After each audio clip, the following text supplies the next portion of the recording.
I got to ask you a question about this issue that so many of the ads blasting you are all about, and that's, your support for this bill that would prevent employers from demanding a secret ballot in union elections. Yes. And no less than George McGovern, I've got his quote here. I guess there's a new I've ad heard out he's here. commented. Yeah. Oh, he's got a really nice Said ad. It's a very powerful ad. It's hard to believe that any politician would agree to a law denying millions of employees the right to a private vote, end quote.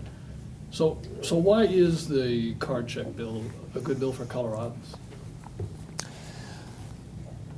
I supported the card check bill, Vince, because this administration's, for the most part, been missing in action when it comes to the National Labor Relations Board and in defending the rights of workers in the workplace to collectively bargain, and previous to that, form a union without intimidation from either union leaders or employers. And there are many, many enforcement actions that are languishing. This has not been an emphasis of the Bush administration. Mm-hmm. Surprise, surprise. Of course, you can say, well, why not strengthen the NLRB and put more resource there? I agree. But this was a piece of legislation was saying, look, this isn't right. Employees ought to have an opportunity to organize in the workplace. And here's a way to do it. There are some employers who already use the formula in the Employee Free Choice Act. Singular and Kaiser are two examples. And there have been some misrepresentations, surprise, surprise, of what the Employee Free Choice Act does. You do have a choice of whether you use a secret ballot or the card check process to organize. That isn't forced upon you. And employers still have a say in how that all unfolds. Having said all of that, I've been very clear also that I have two concerns with the legislation. It's far from perfect in my mind. One is if you can card check in, how about decertifying a union? Isn't what's good for the goose good for the gander? And the second provision is the binding arbitration provisions.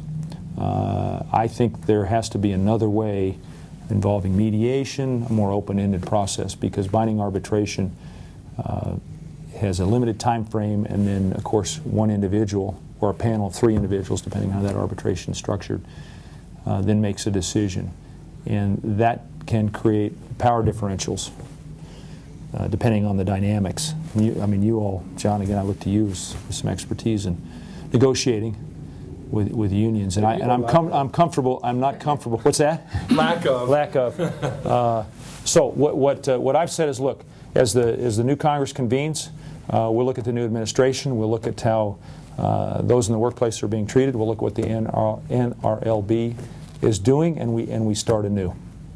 You said on the House floor that you thought, in most cases, a secret ballot is preferable. It is preferable. You were on the record as saying that. Yes, it is preferable. So, okay, I guess we'll just belabor this. Sure. I'm mystified then why you simply wouldn't favor it. If you card wouldn't want to preserve it. And I think I also said my concerns are if you card check in, because when you have a secret ballot, that sounds important and it sounds sacrosanct, and it is. But when you, in many elections, or I should not say, in a number of elections, workplace elections, when you have that secret ballot election, it takes many, many months to organize. There are cases of employers using intimidation tactics, firings, the hard hand of those who know how to make it difficult for unions to organize being in play, and then that secret election, when it's held, it has been tainted by those tactics as well. And that's why I was saying if you're going to use card check to certify, then I think you also have to look at using card check to decertify. So it works both ways. Were you suggesting, though, in the comment before this, that if Barack Obama is elected and appoints people who are much friendlier to unions, that you might change your opinion on this, believing that it's no longer necessary? Because clearly the legislation is going to come up again if you have a Democratic president and a Congress that's even more Democratic than it is today. The unions want this bill. So you are going to have to vote on it. We may. I'd like to keep working with union leaders, with management, with those who employ people in the workplace, and see if there's a way to resolve these concerns. As I said, I don't think the bill's perfect, and I think it raises questions that are significant and important to answer. It does provide more choice. I want to underline this again.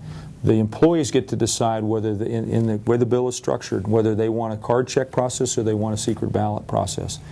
And in some cases, employees would choose to have a secret ballot. In other cases, they would choose to have a card check. But I think on the back end, then if you have a card check process, then it ought to be the same way to decertify that union or bring that union down as it is of putting that union in place. Am I mistaken, though, that isn't it a lower threshold with the card check process? And I thought much more quickly it's a lower threshold. And see, my concern when I hear you say about the NLRB is that it is illegal to fire somebody for organizing. So, like, and I understand your point about It happens. push. Yeah. Yeah, I understand, Yes. but I mean, Yeah. there is a mechanism for dealing with that. I mean, as an employer, you know, I would be very concerned about being in a position where I was perceived to have done something like that, and because I'm aware there's an enforcement mechanism and it's against the law. I don't Yeah. want to, you know. Yeah. One basic principle we have is we're not supposed to, you know, we don't break the law. Yeah. And we hope our ethics are a little higher than that. Yeah. So, I mean, it would really, you could require you to stand against labor and say, no, we're going to have a strong NLRB, and we're going to, you know, that is going to be enforced, but we're not going to.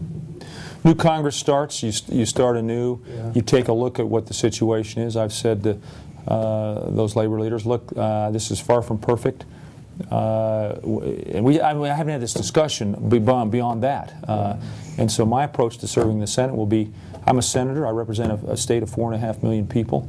The legislation that's introduced by other senators will certainly be put in front of me, and I'll make a decision at the time about whether it's worthy of a co-sponsorship, much less a vote when it comes to the Senate floor. My focus is frankly going to be on the other suite of policy expertise areas that I've developed, talked about here today.